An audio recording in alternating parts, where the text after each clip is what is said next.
남가주 사랑의 교회 주일 예배 메시지입니다. 영적인 귀가 열려 말씀 속에서 찾아오시는 하나님을 만나는 시간이 되시기 바랍니다.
믿고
응답을 받게 하옵소서. 김수 목사님의 말씀을 통해 하나님의 기름 부으심이 있게 하옵소서. 함께 기도하시겠습니다. 하나님 감사합니다. 오늘 말씀이 앞으로 내려오고 주시고 함께 주시고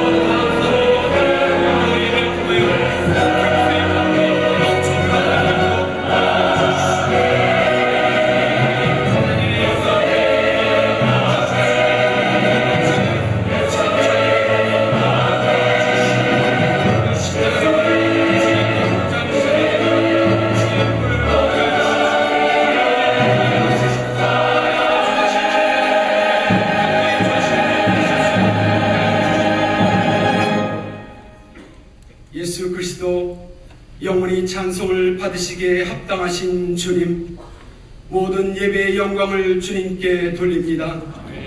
주의 열심과 사랑이 우리를 구원하셨음을 고백합니다.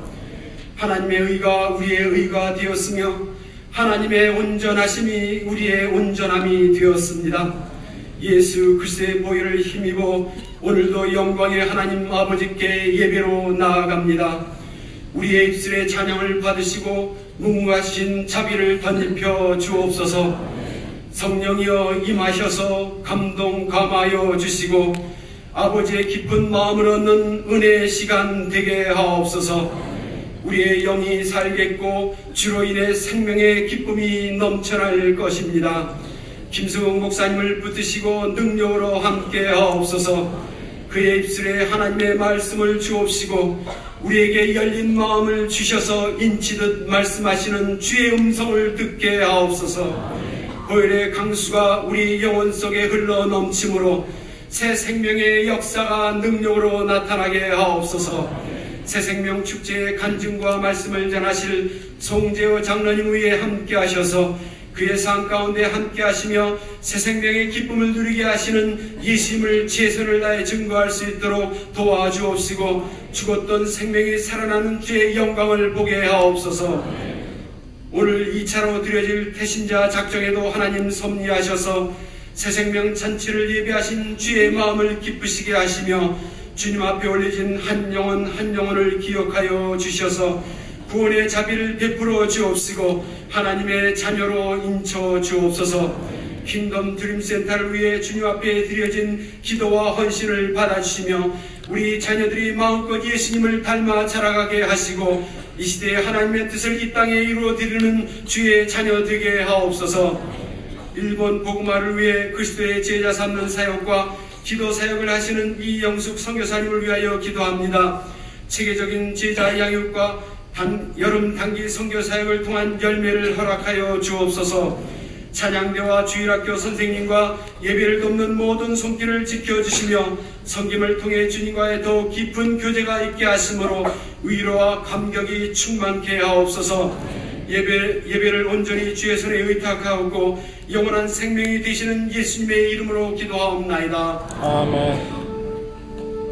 험한 바다와 같은 우리의 인생 길에서 빛의 문을 사랑대로 원하시는 살아계신 성령님께 찬양 올려드리겠습니다.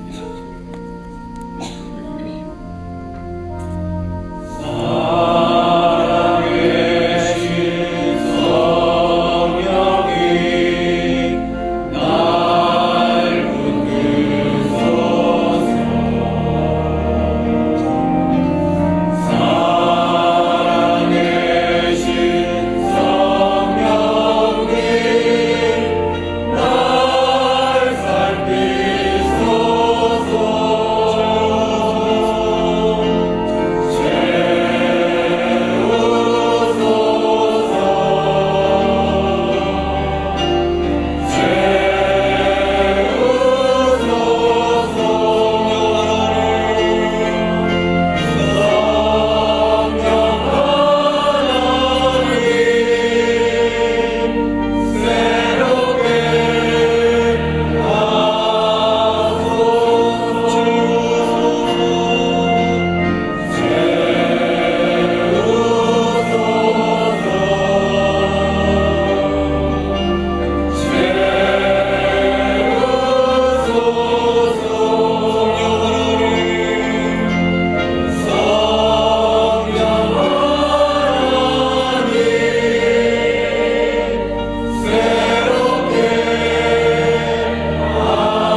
할렐루야. 3월 둘째 주 2부 예배 나오신 여러분, 주님 이름으로 환영합니다. 1시간 덜 주무셨는데 더 반짝반짝 하시네요. 반갑습니다. 교회 소식 몇 가지 알려드리겠습니다. 그동안 기도하고 준비했던 새생명 축제가 드디어 이번 주 금요일부터 시작합니다. 이번 새생명 축제를 통해서 한 영혼을 기다리시는 아버지와 새생명들의 만남이 이루어지기를 소원합니다. 오늘 2차 태신자 작직이 있는데요. 이따가 담임 목사님께서 진행해 주시겠습니다. 주간에 보시면 태신자 전도 편지가 있는데 이것을 전도용으로 사용하실 수 있고요. 또 저희 교회 홈페이지 들어오시면 새생명 축제를 클릭하시면 이메일을 보내실 수가 있습니다.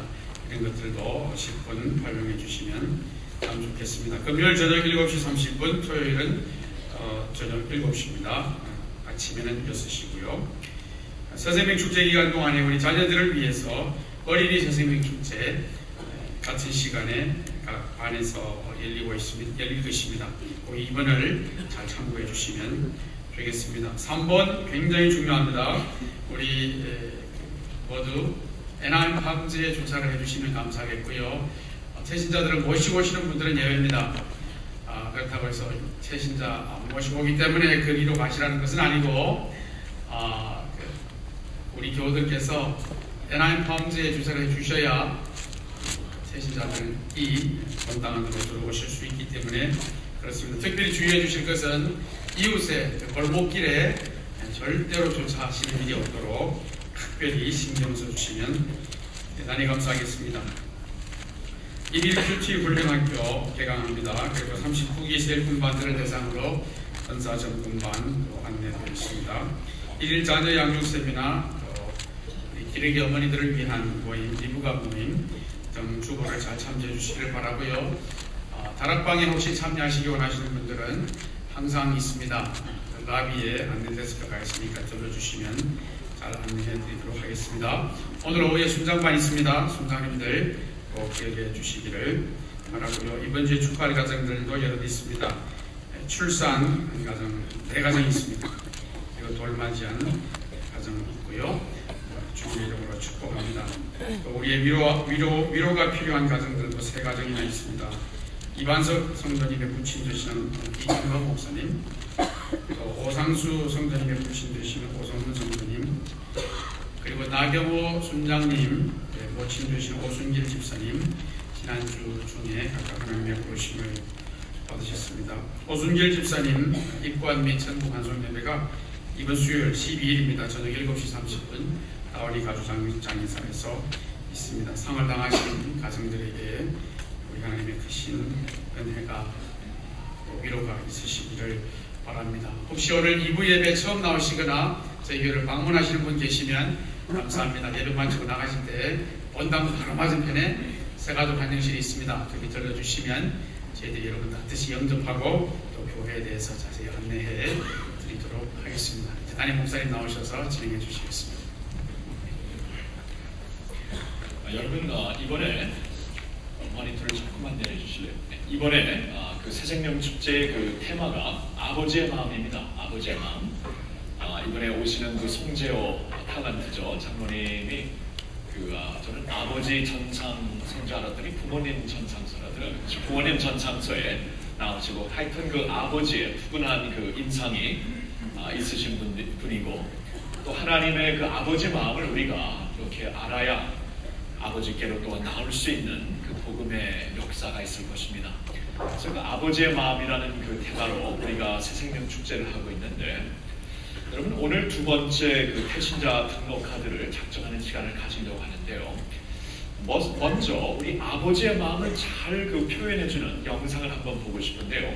이건 진짜로 있었던 보시면 알겠지만 진짜입니다. 우리 전신 그 장애우 아들을 갖고 있는 어느 아버지가 그 아들이 그 트라이애틀론이라고 그 마라톤과 수영과 그 사이클링을 한꺼번에 하는 가장 그 힘든 고된 그 스포츠에 참석하고 싶다는 그러한 소원이 있는데 혼자 할 수가 없잖아요. 그것을 아버지가 함께 훈련하고 나중에 아버지가 끝까지 같이 뛰어주는 굉장히 감동적인 장면이 있습니다. 우리 한번 아버지의 마음을 영상을 통해 보겠습니다.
포기하지 않는 아버지의 사랑이라고 할 수 있겠죠. 아들 없이는 결코 뛰지 않으시는 아버지, 아버지 없이는 뛸 수 없는 아들, 그게 바로 아버지의 사랑이라고 우리가 말할 수 있겠고, 이 사랑을 가장 대표적으로 중심적으로 보여주시는 분이 하나님 아버지가 되십니다.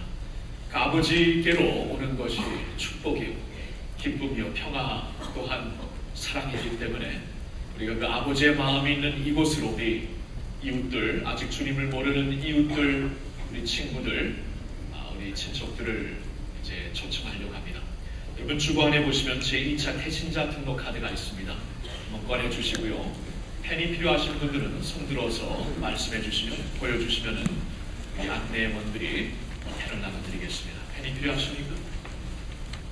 그리고요, 여러분 혹시 지난번 우리가 처음에 태신자 작정을 한 후에 이 통곡의 벽에 여러분 우리가 기도할 명언들을 써서 쓰신 분들도 처음에 작정을 안 하신 분들은 한 번 더 해주셔야 됩니다. 이걸 여기 그 있는 이름은 우리가 기도하기 위해 있는 이름이고, 이것을 써주셔야, 태신자 등록카드를 써주셔야 우리 교회에서 팔로우업이 되고 또한 같이 계속해서 지속적으로 기도할 수가 있습니다. 펜이 필요하신 분들이 손을 들고 계시면은 안내위원들이 원아미 펜 나눠드립니다.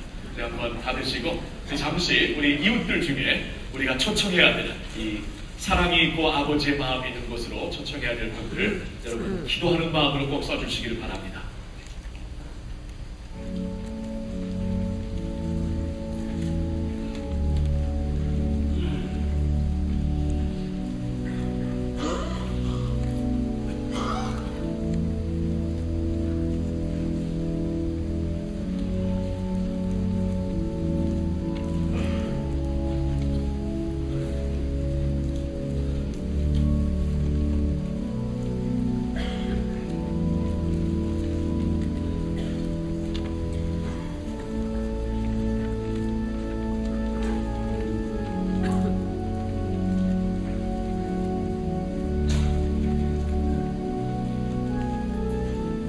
주위에 있지 않더라도 멀리 계신, 한국에 계신 우리 가족들 또 친구들 중에서 예수님을 꼭 믿어야 되는 분들이 있으면 써주시고 우리가 기도할 테니까요. 그리고 아시는 만큼 주소나 전화번호도 써주셔야 우리가 팔로우업이 됩니다. 편지도 보내드리고요.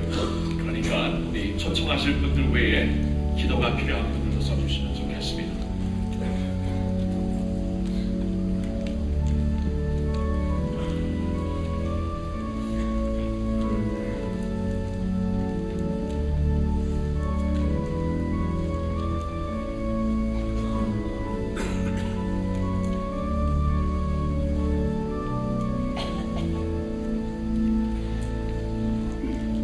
시간이 필요하신 분들은 이제 조금 우리 찬양 들으면서 쓰셔도 되겠고요. 그리고 이 등록 카드는 나중에 헌금 바구니에 넣어주시면 좋겠습니다. 나중에라도 또한 쓰실 분들은 안내 데스크에 놔두시고요. 그리고 계속해서 아직 여기 올라오지 않은 이름들이 있으면 올려다 놓고 우리가 매주 교회 나올 때마다 새벽 기도할 때마다 이 통곡의 벽을 향하여 기도할 테니까 꼭 써주시길 바랍니다. 그리고 부탁드리는 것은 펜을 나가시면서 그 앞에 꽂아놓던가 안내위원들한테 주시면은 수천 명이 되는 성도들이 계속 쓸 수 있습니다. 네, 감사합니다.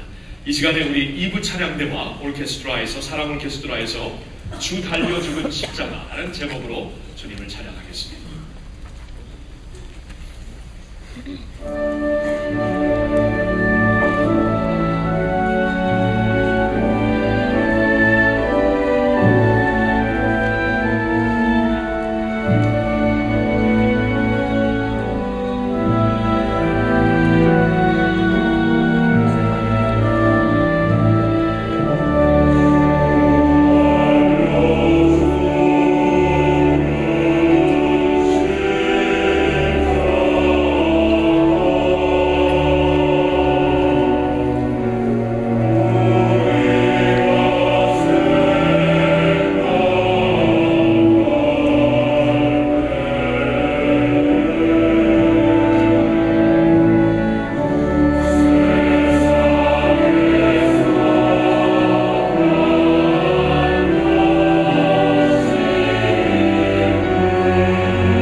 오늘 하나님께서 우리에게 주시는 말씀은 갈라디아서입니다.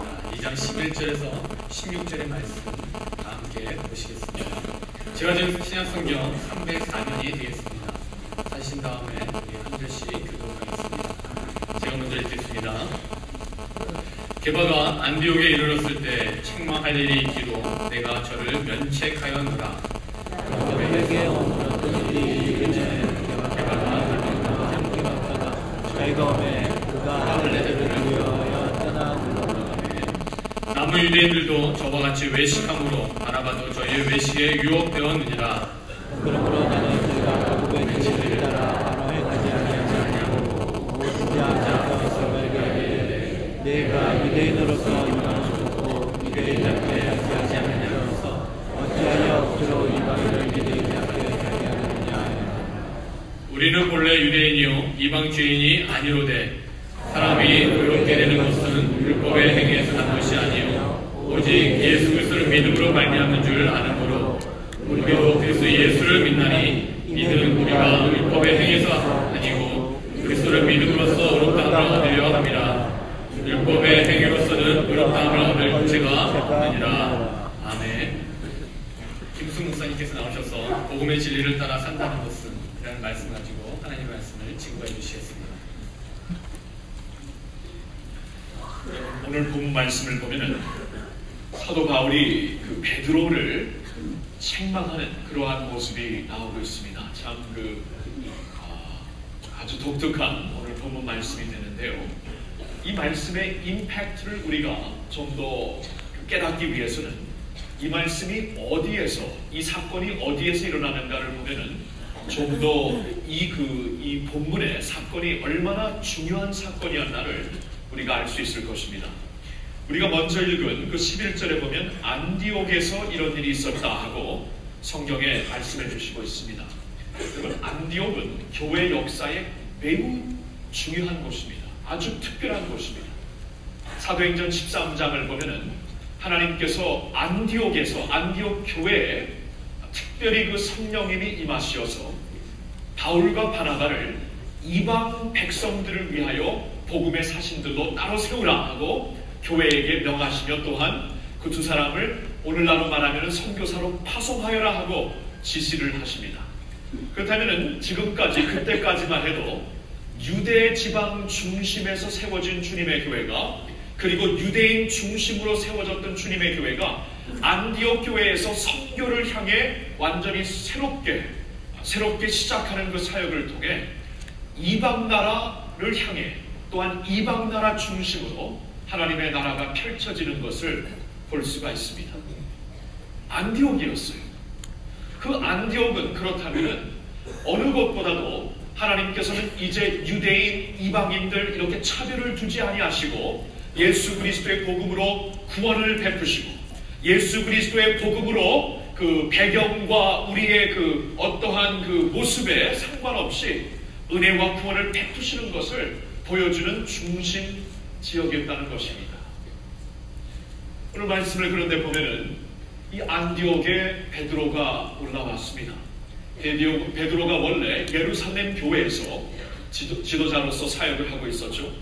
근데 베드로가 이 안디옥 교회에 올라와서 물론 그곳에 와서 이제 하나님께서 이방 형제들에게 어떻게 역사를 하시는가 보고 같이 기뻐하며 리포트를 받으며 그랬겠죠. 그러면서 먼저 올라와서는 안디옥 교회에 유대교 중심의 유대교 배경을 갖고 있는 크리스천들이 있었고 또한 유대교 배경이 전혀 없는 크리스천들이 있었지만 그런 거 상관없이 베드로가 이방인 형제들과 함께도 전혀 부담 없이 떡을 떼면서 교제를 나누고 있었다는 것입니다. 근데 이게 언제 바뀌어지냐 하면은 12절에 보니까 거기 야고보에게서 온 어떤 이들이 또한 일어났다고 합니다. 이 말은 이제 예루살렘에서 왔다는 말이고 야고보에게서 온 사람들이다 라는 것은 이제 유대교 전통을 중심하는 사람들이 왔다는 거예요. 사실 야고보는 여기에 해당되지 아니하는 인물이었지만 야고보는 예수님의 아우였고 그 당시 예루살렘 교회 탑 지도자였습니다. 그래서 그 야고보의 이름을 빌린다는 것은 굉장한 그 그 권위를 나타낼 수 있는 그러한 이름 카드였지만, 여기서 뭐 야고보가 이 사람들을 보내가지고 야고보를 대신하여서 이러한 그 말씀을 가르치라고 이 사람들을 보냈던 것은 전혀 아닙니다. 나중에 사도행전 15장 26절을 보시면은 야고보가 자신은 그렇게 사람들을 보낸 바가 없노라고 변명을 하는 것을 들을 수가 있습니다. 야고보가 직접 보낸 사람들은 아닙니다. 그렇다면 이 사람들은 자칭 많죠. 뭐 자칭 내가 최고다, 자칭 뭐 내가 뭐 제일 힘세다, 뭐 자칭 되게 많은데요. 여기서도 자칭이었습니다. 자칭. 우리가 야고보로 말미암아 온 사람이다. 그래서 우리가 갖고 온 메시지는 당신들이 반드시 들어야 된다. 그 당시 예루살렘 교회는 오늘날로 말하면은 그 머덜 철치였거든요. 머덜 철치. 그 친척집과 마찬가지였습니다. 그런데 이제 거기서 daughter church를, 여러 그 지교회를 또한 파송하고 세워주고, 그러나 이제 어머니 교회이기 때문에 어머니 교회의 톱 지도자의 이름을 빌려왔다는 것은 사실 배경을 모르고 들으면은 그 사람들의 말에 완전히 마음을 기울일 수밖에 없었던 그러한 상황이었습니다. 근데 문제는 그들이 와서 이들은 이제 그 이방인들과 유대인들이 이렇게 자유롭게 대화하는 것에 대하여서 브레이크를 건 게 확실합니다. 뭐냐면요, 유대교 전통에 의하면은 유대인들이 할례받지 아니하는 이방인들과 같이 뭐 떡을 떼거나 이렇게 그 자유롭게 교제를 나눌 수 있는 것이 사실 상박이었던 일입니다. 그렇기 때문에 이들이 유대교 전통을 강조하면서 할례자들이라고 그러잖아요. 할례자들이 와가지고 이 그 베드로가, 대표적인 베드로가 이방인들과 이렇게 서슴없이 같이 그 대화를 나누고 떡을 떼고 교제하는 것을 브레이크를 걸었던 거예요. 그때 12절 하반절에 보니까 베드로가 그들을 두려워했기 때문에 이방인들을 외면하기 시작하며 그 야고보에게서, 자칭 야고보에게서 올라왔던 그 유대 교인들과 유대파들과 그리고 안디옥에 있는 유대 배경을 갖고 있는 크리스찬들과 교제하기 시작했다는 것입니다. 뭐 겉에서 보기에는 뭐 그것쯤이야 이렇게 말할 수 있겠지만, 여러분 우리가 지금 갈라디아서를 쭉 보면서 알 수 있지만 이거 그것쯤이 아닙니다. 지금 초대교회가 복음 위에 바로 서느냐 아니면 타협된 어떠한 그 타협된 복음 위에 서느냐, 둘 중에 하나였어요. 타협된 것이냐, 타협 안 되고 순수한 복음에 서는 것이냐, 거기에 가장 중요한 이슈가 그때에는 할례를 먼저 받고 유대교 전통과 전례를 따라가지고 그 후에 예수 그리스도의 온전한 제자가 된다는 것인가, 아니면 그것 없이 예수 그리스도를 믿음으로 말미암아 되는 것인가, 지금 계속 말씀드리지만 이것이 이슈였다는 것입니다. 네 이슈였어요. 근데 이들이 와서 이렇게 브레이크를 걸었을 때 베드로가 거기서 좀 뚝씩, 베드로 원래 사나이인데 참 사나이면서도 무너질 때 와르르 무너지죠. 베드로가. 근데 다른 사람들을 모르지만 내가 주님만을 위해서는, 주님을 위해서 난 죽음까지 마다하지 않겠습니다 한 후에 그날 저녁에 3번 주님을 부인했던 베드로죠. 다혈증이었던 것 같아요. 막 팍 갔다가 무너질 때 확 무너지고, 그러한 모습을 여기서 한 번 더 보이네요. 그랬던 베드로의 모습을 13절에 보니까 이것은 외식한 행동이었다. 영어로 보면 hypocrisy였다고 말해주고 있습니다. 성경이 그렇게 말해주고 있죠. 여러분, 그 외식하였다, hypocrisy였다는 것이 원어로 보니까, 헬라어로 보니까 play acting, 연극했다는 것입니다. 연극을 할 때 우리는 다른 어떠한 그 캐릭터에, 어떠한 그 인물에 가면을 쓰고 그 인물에 옷을 입고 행동을 하잖아요. 연극을 하잖아요. 속에 있는 사람과 상관이 없습니다. 그것을 여기서 말해주는 거예요. 베드로의 경우 속사람에는, 마음속에는 예수 그리스도의 복음으로만 구원받는 것을 믿고 있었고 알고 있었습니다. 근데 본인이 알고 있고 믿는 것과 상관없이 베드로가 연극을 하는, 외식한 모습을 보였다는 것입니다.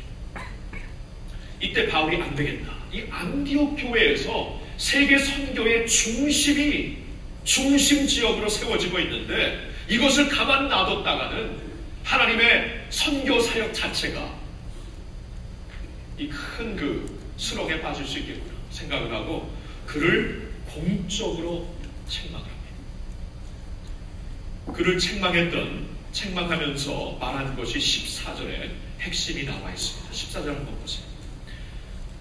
그러므로 나는 저희가 복음의 진리를 따라 바로 행하지 아니함을 보고 이겁니다. 복음의 진리를 따라 바로 행하지 아니함을 보고 오늘 이 본문의 이 핵심 포인트가 이거예요. 복음의 진리를 따라 행하지 아니했다는 것입니다.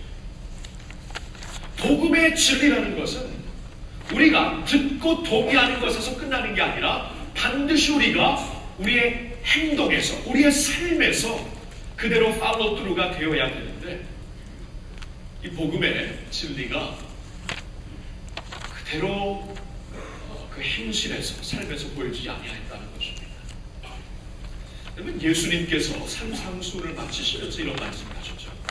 이 모든 예수님의 첫 설교입니다. 이 첫 설교를 다 끝내시면서 결론적으로 주신 말씀이 이 모든 말씀을 듣는 것으로 끝나고 돌아가서 행실에 행동에 옮기지 아니하면 그것은 마치 바닷가의 모래 위에 집을 세우는 것과 마찬가지다.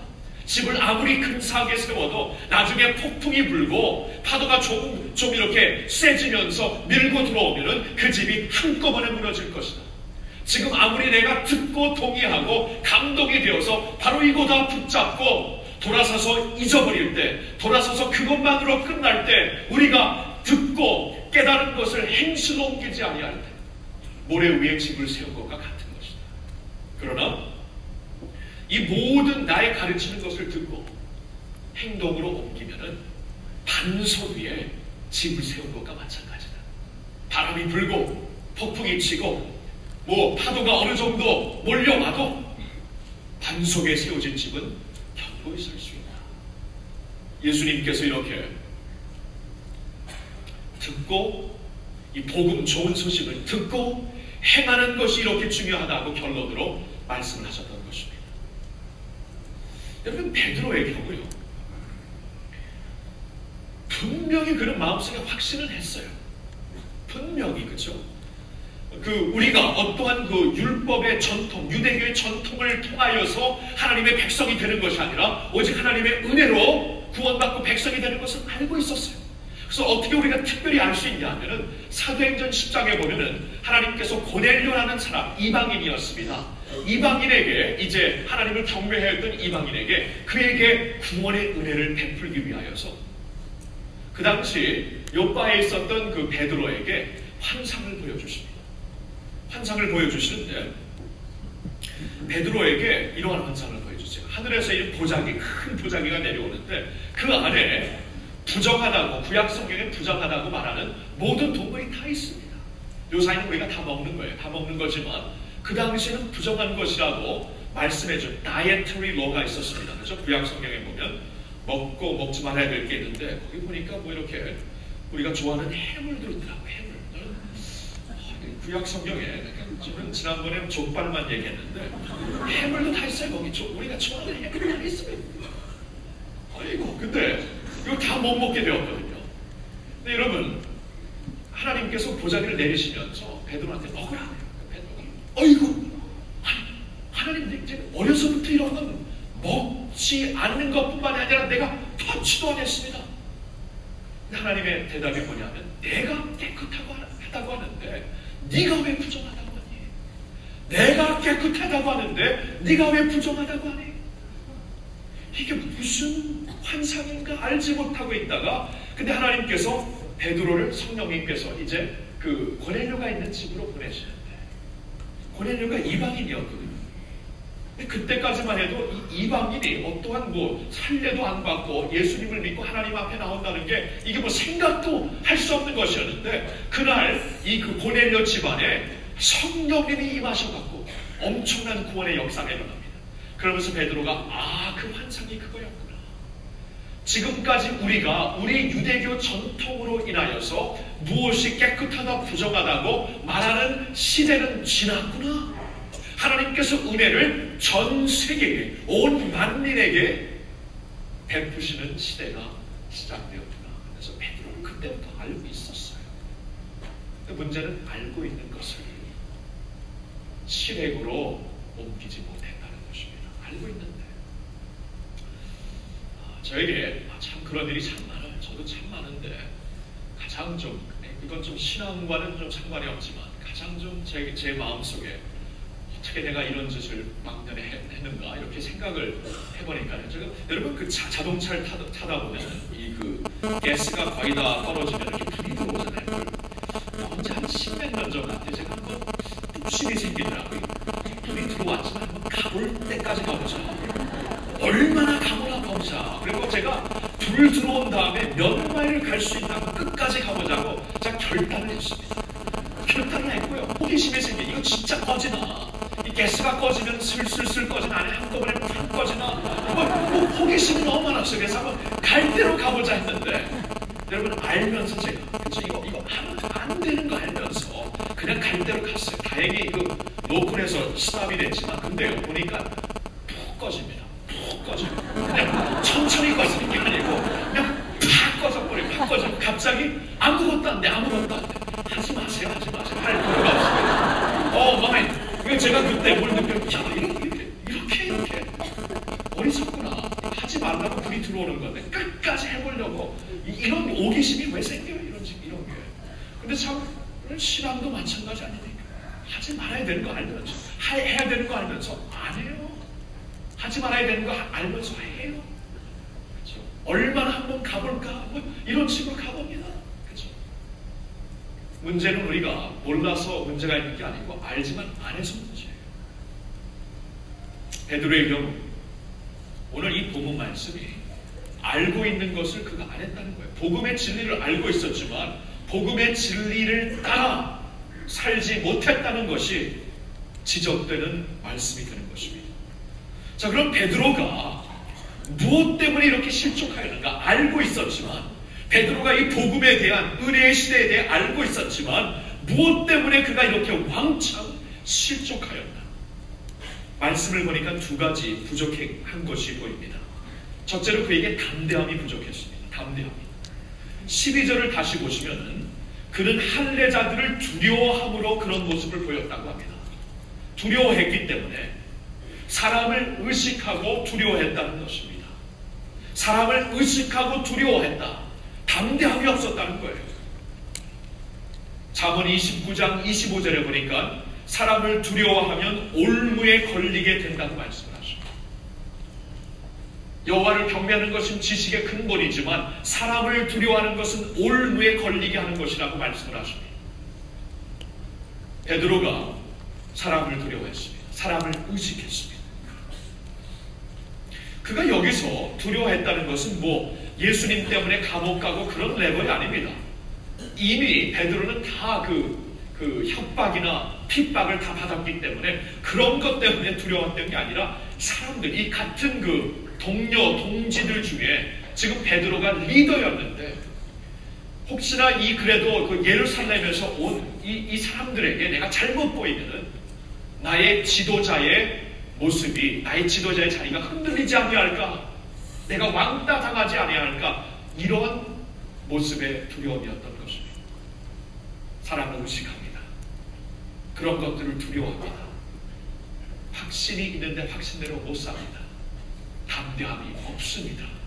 그래서 실족했던 것입니다. 담대함이 부족했습니다. 두 번째로 그에게 부족했던 건 사랑이었습니다. 사랑이 부족했어요. 여러분 한번 생각해 보세요. 지금 베드로가 이러한 모습을 보이면서 이방인 형제들에게 얼마나 큰 헐트를 끼치게 되었을까. 그리고 이런 모습을 보임으로 말미암아 이방인들이 예수님께로 나오는 그 길에 얼마나 큰 장애물을 자기가 지금 그 장애물을 딱 갖다 놓는 것인가 한 번이라도 생각했다면, 한 번이라도 그 영혼들에게 초점을 맞췄다면 이렇게 하지 못했겠죠. 근데 그 당시에 베드로에게 그 영혼들을 볼 수 있는 여유가 없었다는 겁니다. 그래서 이 14절 하반절을 보시면은 사도 바울이 베드로에게 이렇게 말을 하죠. 게바에게 이르되 너가 유대인으로서 이방을 쫓고 유대인답게 살지 아니하면서 어찌하여 억지로 이방인을 유대인답게 살게 하려느냐? 이게 무슨 말인지 아세요?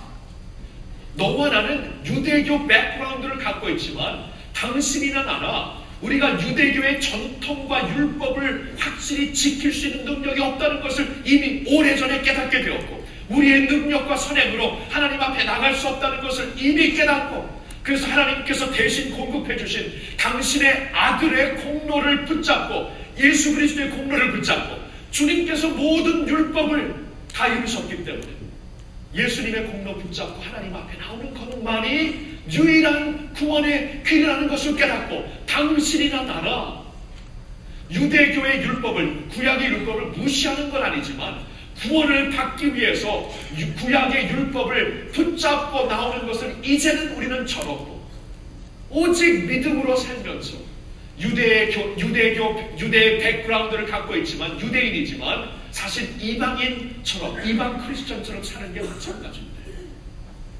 왜 그러면서 이방 형제들에게 유대교의 어떠한 의식을 강조하느냐? 왜 그들에 대해 마음이 그렇게 차갑느냐? 왜 그들에게 올무를 갖다 놓느냐? 이방 형제들을 사랑하라. 사랑이 너에게 없구나. 이것을 지금 지적하고 있는 거예요. 여러분 예수님께서 베드로에게 마지막 부탁하신 게 있어요. 너가 나를 사랑하면 내 양을 먹이라. 내 양을 치라. 영혼들을 돌보라고 말씀하셨는데 지금 베드로가 그것을 잊고 읽고 있는 것입니다. 주님을 사랑하면 양들을 치고 사랑해야 되는데 베드로가 예수 실족했어요. 왜 복음의 진리대로 살지 못했는가? 담대함이 부족했고 영혼을 사랑하는 사랑이 부족했기 때문입니다. 자, 그렇다면 오늘도 살아있는 하나님의 말씀입니다. 그때 있었던 베드로와 바울과 있었던 그러한 보고, 그 사건을 보고하는 데서 끝나는 게 아니라 오늘도 살아있는 하나님의 말씀으로 우리에게 주시는 말씀이 된다면 이 말씀이 오늘 우리에게 베드로가 이렇게 넘어졌던 그의 원인을 보았을 때 오늘 저와 여러분들에게 주시는 하나님의 메시지가 무엇인가? 근데 그것을 두 가지로 보면서 말씀을 결론 짓고 싶습니다. 첫째로 하나님의 약속에 대한 확신을 갖고 있나요? 이 도전의 질문을 주시는 겁니다. 하나님의 약속에 대한 확신을 갖고 있나요? 베드로의 경우 이 확신이 흔들렸을 때 두려움으로 그가 기울입니다. 그렇죠?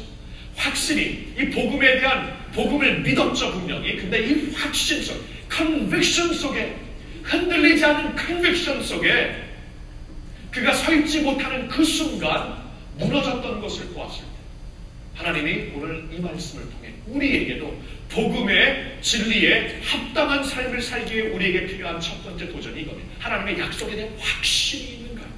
확신이. 여러분 우리는 두 가지예요.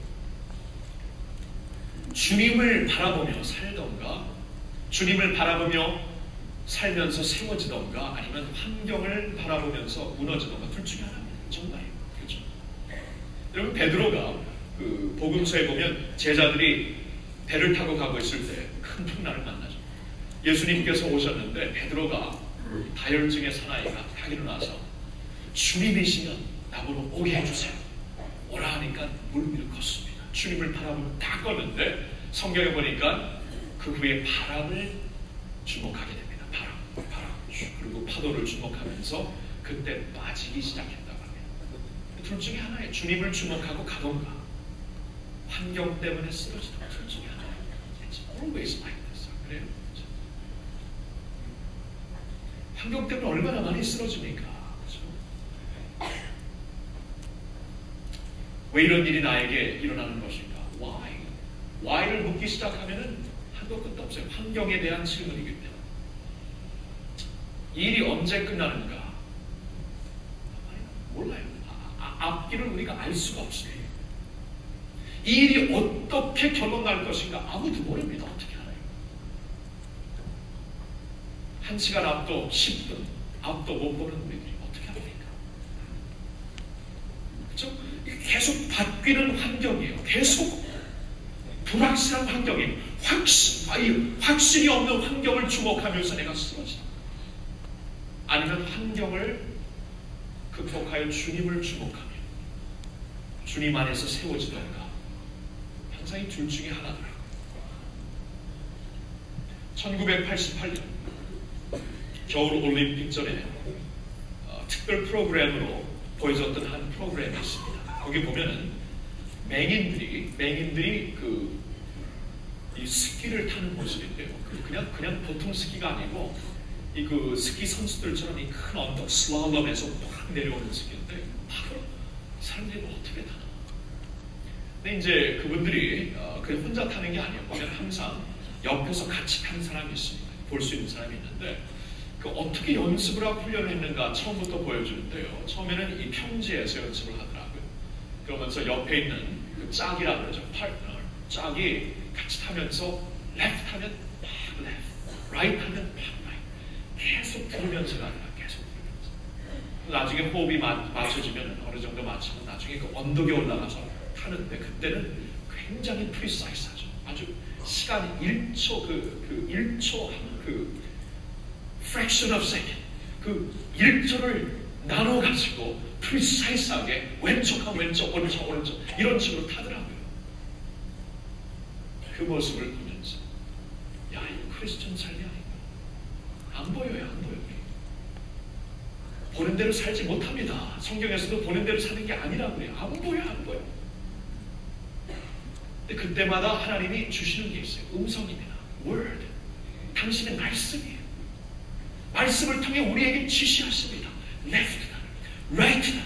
곧바로 가는 것이다. 안 보여도 가면 된다. 옆에서 내가 있다. 여러분, 성령이라는 성경의 성령, 보혜사가 페라클리트라는 뜻인데 원어에 보니까 페라클리트가 우리 곁에 오셔서 우리를 도우시는 분이라는 뜻입니다. 우리 곁에 오셔서 옆에서 곁에서 속삭여 주시는 분이에요. 말씀을 통해 우리 심령을 통해 이렇게다. 말씀을 통해 이렇게다. 그때 콰이템을 통해 이렇게 가는 것이다. 그렇죠?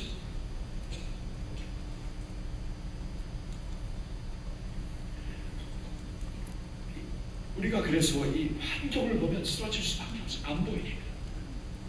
볼 수가 없으니까. 대답이 없으니까. 이 짐만 무진장 짊어지고 사니까. 대답이 없으니까. Y가 없는데. 언제 끝날지 모르지. 짐이 저 큰데 처음과 마지막. 알파와 오메가. 근본과 결론. 창세기 1장. 그가 말씀하시니 온 우주가 창조되었더라. 요한계시록 22장 새 예루살렘, 새 하늘과 새 땅이 오니 거기에 주인공 하나님의 어린 양 예수 그리스도가 오시다. 처음과 마지막 원근과 결론 시작과 끝 이 주님께서 우리와 함께 하시기 때문에 환경이 아니라 주님을 보면은 그 말씀 속에서 견고히 설 줄로 믿습니다. 어레토리 목사님께서 성경에서는 우리에게 주시는 약속이 5,000개가 된다고 하십니다. 5,000개. 5,000개. 성경에서 주시는 약속이 5,000개예요. 저 세보지 않았는데 어레토리 목사님이 믿을만 하죠. 5,000개를 나눠봤습니다. 365일 1년에 365일 매일 그 5,000개 약속 중에 다른 약속만 붙잡아도 1년 동안 매일 다른 것만 붙잡아도 13개가 넘습니다. 매일 우리가 13개 이상을 붙잡고 살 수 있다는 거예요. 1년 동안. 그 어레이토리 목사님께서 그 말씀을 하신 다음에 이런 예화를 드시더라고요. 세멘트 그 봉지가 아무리 많이 있을지라도 창고에 가만히 앉아있으면 절대 콘크리트가 못 된다는 거예요. 시멘트가 콘크리트가 되려면은 시멘트와 함께 자갈과 모래와 물이 섞여져야만 콘크리트가 된다는 거예요. 마찬가지로 하나님께서 우리에게 주신 5,000개의 약속이 있는데 이 약속이 가만 놔두면은 그냥 책에 나오는 약속, 머리로만 들려주는 약속이 되지만 이것을 우리의 믿음과 확신과 우리의 순종과 함께 섞으면 이것이 우리를 견고하게 세우는 콘크리트가 된다는 것입니다. 사랑하는 성도들, 이거예요. 우리가 주님의 복음의 진리대로 살기 위해서 필요한 게 이거더라고요. 약속에 대한 확신이더라고요. 내 앞에 아무것도 안 보일지라도 주님께서 하신 그 말씀 붙잡고 견고하게 설 수 있는 주의 백성들 되기를 예수님의 이름으로 축복합니다. 자, 두 번째 도전이 있습니다. 첫 번째 도전은 하나님의 약속을 확신 속에 붙잡고 사는 것이고, 두 번째 도전 질문입니다. 잃어버린 영혼들을 향해 마음이 열려 있습니다. 잃어버린 영혼들을 향해 마음이 열려 있습니다. 여러분, 복음의 진리를 따라 살기 위해서는 이 대답의 질문을 이 질문의 대답을 바로 할 수 있어요. 베드로는 그때 복음의 진리를 따라 살지 못했던 이유는 잃어버린 영혼들을 마음에 담고 있지 않았기 때문입니다. 못했기 때문입니다.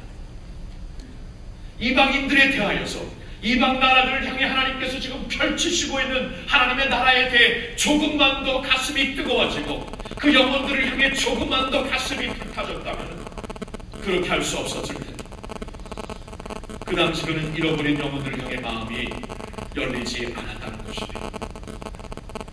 여러분, 예수님에게 그가 3년 동안, 예수님께서 3년 동안 제자들을 양육하신 다음에 훈련을 끝내신 다음에 예수님께서 십자가 사역을 다 이제 이루십니다. 십자가에서 모든 것을 다 이루었다 하면서 이제 끝내십니다. 구속사역.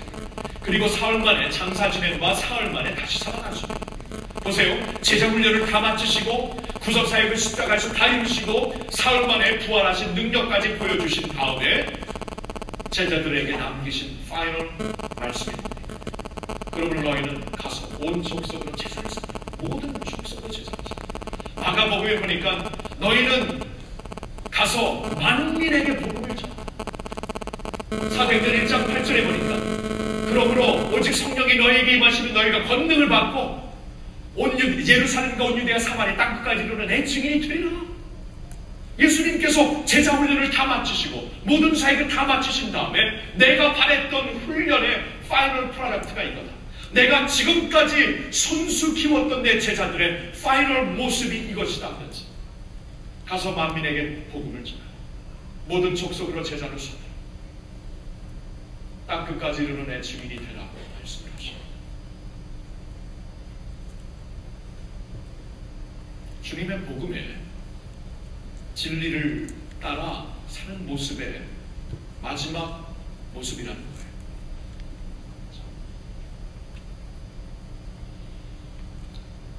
복음이라는 것은 너무 좋잖아요. 너무 이런 복음이 어디 있습니까? 하나님께서 은혜로 자격이 없는 자들에게 자격을 주시고, 은혜로 볼 수 없는 자들에게 믿음의 눈으로 보게 하시고, 언약 밖에 있었던 자에게 언약 안으로 인도하시고, 전에는 하나님과 상관이 없었던, 성경에 보니까 아예 원수였는데 죄로 말미암아 이제는 그리스도 예수 안에서 은혜로 하나님의 후사, 그리스도와 함께 같은 코에어, 그리스도와 함께 후사가 되었다. What a message. What a 복음. 그렇죠? What a 복음. English. What a 복음. 여러분, 이 복음이 What a 복음. 이 복음을 어떻게 갖고만 있나? 이렇게 좋은 걸. 어떻게 이렇게 좋은 거를 그냥 나만 취미로 그럴 수 없다는 겁니다. 이 복음의 진리에 합당한 삶이 아니라는 거예요. 베드로가 거기서 실패했기 때문에 무너졌던 겁니다. 여러분, 구세군의 창설자 윌리엄 무드께서 필립 the seventh king 필립 the seventh, 빌립 왕 앞에 나와서 그 서민이 받을 수 있는 최우수상을 받았습니다. 영국에서. 그가 왕 앞에서 한 연설이 아주 유명합니다. 잘 알려졌습니다. 그가 이렇게 말합니다. Some people's ambition is in the gold, all in the fame, all in the degree, but my ambition, O King, is souls of men. 사람들에겐 금전에 대한 야심이 있습니다. 아니면 명성에 대한 야심이 있습니다. 아니면 학위에 대한 야심도 있습니다. 그러나 왕이여 저의 야심은 오직 사람의 영혼입니다. My ambition, O king, is souls of men. 이 야심을 품고 살았다는 복음을 안 자의 고백이죠. 주님의 사랑에 완전히 그 빚진 자의 고백이죠. 타이타닉호에서 살아남은 이버 할트라는 분이 있습니다. 지금은 이제 고인이었지만 9살 때인가 살았기 때문에 굉장히 오래 살았어요. 한 10몇 년 전까지도 사는 분으로 기억을 합니다. 이버 할트가 4월 15일 1912년도에 그가 직접 체험했던 악몽을 이렇게 설명을 합니다. 저는 그날 수많은 사람들이 바다로 떨어지는 것을 보았습니다. 그러나 더 끔찍한 것은 그들의 울음소리였습니다. 그 얼음과 같은 바다에서 간신히 떠 있으면서 살려달라고 외쳤던 그들의 울음은 결코 아직도 떨쳐버릴 수 없는 소리로 내 안에 남아있습니다. 여러분, 이 타이타닉이 영화를 보셔서도 알겠지만 그날 20개의 구명 보트가, 라이프 보트가 20개가 떴어요. 내려졌습니다. 20개. 근데 그 20개 중에 다수가 반도 채워지지 않는 상 너무나 빨리 이게 그냥 침몰하니까 그냥 막 될 수 있는 대로 그냥 조금 태우고 막 그냥 내렸던 것입니다. 근데 문제는 이 캄캄한 밤이었거든요. 새벽 2시 반에 이게 침몰했기 때문에 이 새벽 2시 반에 막 바다에 떨어져서 막 그냥 꽁꽁 얼은 바다에서 그래도 몇 분 정도는 살 수 있으니까 그때 막 살려달라고 했을 때 이 보트들이 가만히 있었던 거예요. 한 보트가 들어갔대. 넘버 14, 보트 넘버 14만 들어가서 캄캄하니까 그 소리만 듣고 들어가서 그래도 몇 사람을 구해냈다고 나중에 보도가 되었습니다. 나머지는 밖에서 있었다는 것입니다. 왜 그랬냐고 물어봤더니 두려움입니다. 두려움. 그들이 하나같이 두려웠기 때문에. 우리가 갑자기 가면은 많은 사람들이 붙잡아서 우리도 같이 침몰할까봐 두려움 때문에 못 가고요. 또 하나는 그들이 직접 말은 안 하지만 우리가 볼 수 있습니다. 무관심이야, 무관심. 두려움보다 앞선 게 무관심이 아니었을까? 우선 내가 살았기 때문에. 나 살았기 때문에 저들이 아무리 울어도 내가 사는 것 하나로 거기서 그냥 만족했던 것입니다. 궁극적으로 보면 무관심이에요. 이들을 향해 온 세상은 말합니다. 그날 밤 당신들은 비겁했다. 구조보트에 탄 자들로서 합당한 모습을 보이지 못했다고 더 구할 수 있는 그 자리에서 아무것도 안 하고 지켜보는 것은 결코 합당한 행동이 아니었다고 온 세상은 지적해서 말하고 있습니다. 오늘까지도. 근데 그 타이타닉보다 더 심각한 환경이 있습니다. 생각해봅니다. 우리 복음으로 구원받아 하나님의 구원의 방주를 타고 있는 우리들이 모르겠어요. 두려움입니까? 전도하다가 대짜 맞으면 빵꾸 나가면 두려움입니까? 두려움? 근데 궁극적으로 무관심이야. 무관심. 더 이상 우리가 변명할 무관심이야. 더 이상 변명할 게 없어요. 무관심. 우리 구원받고 내 가족 구원받았으니까 여기서 끝입니다. 온 세계가 지옥에 갈지라도 어두운 바다에서 침몰하여 숨질지라도 that's okay. 나와 내 가족이 구원받는 거. 심각합니다. 그렇죠? 타이타닉 그 현상가 보면 그렇게 심각할 수가 없습니다. 주님께서 허락하신 구원의 방주에는 아직도 들어올 자리가 많이 남아있습니다. 아직도 참 많아요. 하나님께서 얼마나 안타까웠으면 가서 강권하여 데리고 와라. 강권하여서 내 집을 채워라. 내 잔치집을 채워라. 여러분 잔치집을 100% 놨는데 손님이 안 오는 것처럼 허전한 게 어디 있습니까? 우리 순장님들 그런 간증 다 있잖아요. 이렇게 음식을 차려놨는데 손님들이 안 와서 얼마나 허전해요. 하나님께서 그런 비유로 말씀하시잖아요. 큰 잔치를 베풀었는데 사람들이 없으니까 다시 한번 종들을 보내셔서 이번에는 길거리에서 아무나 강권하여 드리고 강권하여 채우는 것이 내 기쁨이다. 아버지의 기쁨이다. 잔치를 베푸신 아버지의 기쁨이 채우는 거에 채우는 거잖아요. 이번 금요일부터 사흘간 우리 새생명 축제를 가질 것입니다. 그 자리가 진정 축제가 되며 구원의 종소리가 들리며 하늘의 축제가 벌어지기 위해서는 저와 여러분들이 할 몫이 있습니다. 관심을 가져야 해요. 복음에 합당한 삶이 영혼들을 향한 관심이라는 것을 깨달아야 해요.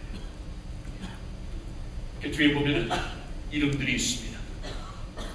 그동안 성도님들이 기도할 때마다 와서 붙이신 이 이름들입니다. 이름들을 놓고 우리의 통곡의 벽, 웨일링 월, 통곡의 벽에 우리가 이름을 붙여놓고 우리 같이 통곡하자 붙여놓은 것입니다. 그 영혼들도 하나님이 사랑하시기 때문에, 하나님이 울고 계시기 때문에, 그 영혼들도 구원받아야 되기 때문에, 이 영혼들도 예수님이 필요하기 때문에 우리가 함께 기도하자고 여기 이름을 붙여놓은 것입니다. 복음에 합당한 삶이란 이것입니다. 복음이 너무 좋기 때문에, 복음, 이런 복음이 없기 때문에 이것을 쉐어링하는 것은 마땅한 것입니다. 깜깜한 바다에 침몰하고 있는 영혼들의 소리를 들으면서 움직이지 않는 이건 너무나 피곤한 것입니다. 있을 수가 없는 것입니다. 그래서요, 우리가 이 시간에 좀 한번 이 통곡의 벽을 향하여 좀 기도 좀 하고 싶어요. 기도로 끝나는 게 아닙니다. 우리가 이번 주에도 늦지 않았으니까 이름들을 와서 여기다 써놓으시고 또 그들을 위하여 기도하시고 새생명 축제 복음 있는 자리에 여러분 그들을 불러주셔야 됩니다. 우리 한번 이 시간에 눈을 감고 이 통곡의 벽을 향해 우리 한번 손을 뻗치겠습니다. 우리 한번 저와 함께 뻗치겠습니다. 그리고 이 영혼들을 주님 불쌍히 여겨달라고 저와 함께 주여 세 번 외친 다음에 이 영혼들을 구원해달라고, 오 하나님, 우리를 구원하신 것처럼 이들에게도 불쌍히 여겨주시고 우리를 통하여서 주님의 사랑이 전달되게 해달라고 우리 한번 주여 세 번 외치고 기도하겠습니다. 외칩니다. 주여, 주여, 오 주여. 하나님 아버지 간절히 기도합니다. 이 시간에 아버지 영혼들을 위하여 우리가 기도하기를 원합니다. 주님 기도합니다. 아버지 하나님, 영혼들이 구원받아야, 주님 하나님의 구원을 받아야만 되겠어. 하나님 불쌍히 여겨주시옵소서. 오 불쌍히 여겨주시옵소서. 아버지 하나님, 이들의 마음을 열어주시옵소서. 우리의 마음을 열어주신 것처럼 하나님 이들의 마음을 열어주시옵소서. 하나님 아버지, 주님의 복음에 응답하며 반응하며 나올 수 있도록 인도하여 주시옵소서.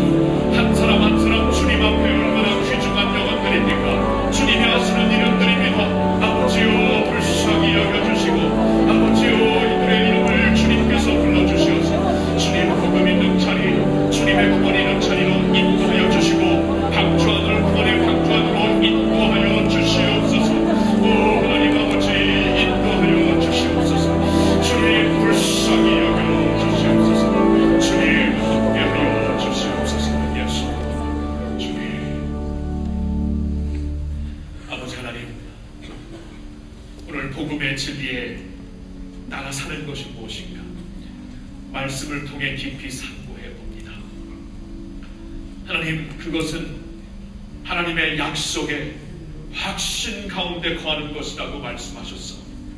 하나님, 우리 성도님들 지금 육신의 질병 가운데, 경제적인 아픔 가운데, 가정의 어려움 가운데 정말 한숨을 지으며 정말 환경 때문에 흔들리고 있는 성도들이 있사오니 하나님, 우리 모두에게 말씀의 확신, 약속의 확신 위에 서서 환경이 아니라 약속이 진이 되시는 예수님을 바라보며 설 수 있는 축복을 허락하여 주시옵소서.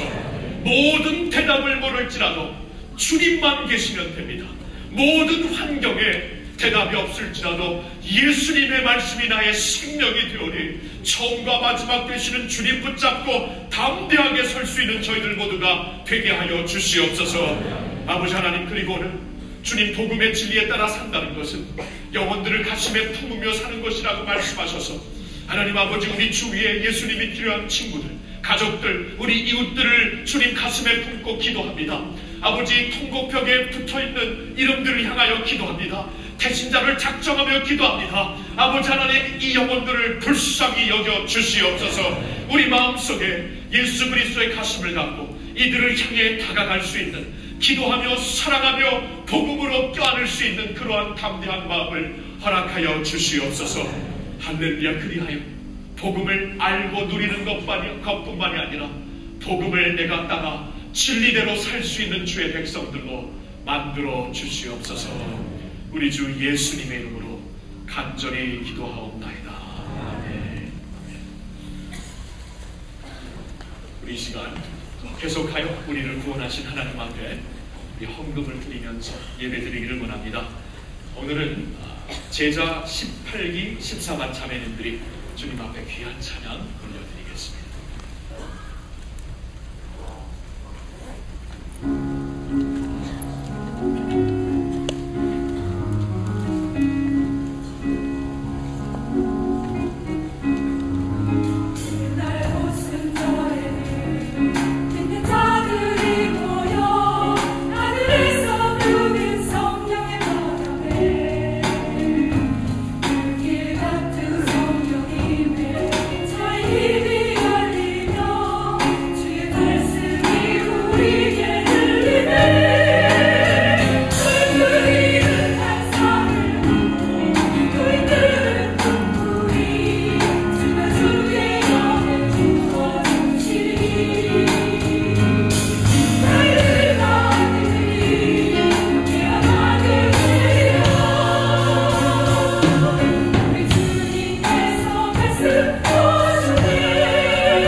메시지처럼 지금은 환상을, 주님의 환상을 볼 때고 주님의 꿈을 꿀 때고 성령 안에서 예언할 때인 줄 믿습니다. 그때 이 사명을 갖고 일어나는 것이 교회의 사명입니다.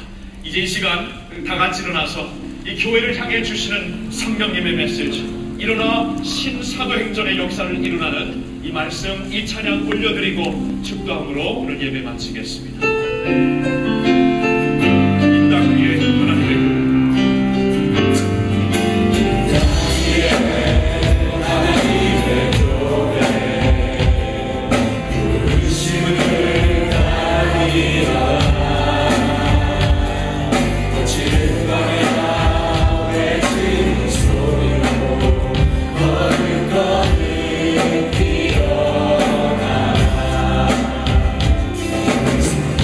Your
주님은 반드시 다시 오실 우리의 왕, 우리의 구세주, 만왕의 왕 예수 그리스도의 은혜와 그날까지 구원의 역사를 쉬지 않고 우리 가족, 친척, 우리 친구, 이웃들, 온 세상을 구원하시는 하나님 아버지의 그 놀라우신 사랑과 이 복음 안에서 담대하며 확신하며 복음의 열정을 갖고 살게 하시는 성령님의 교통하심, 역사하심이 여기 나와 주님을 찬양드리는 일어난 주님의 교회 위에 이제로부터 영원토록 함께하여 주시옵기를 간절히 축원하옵나이다.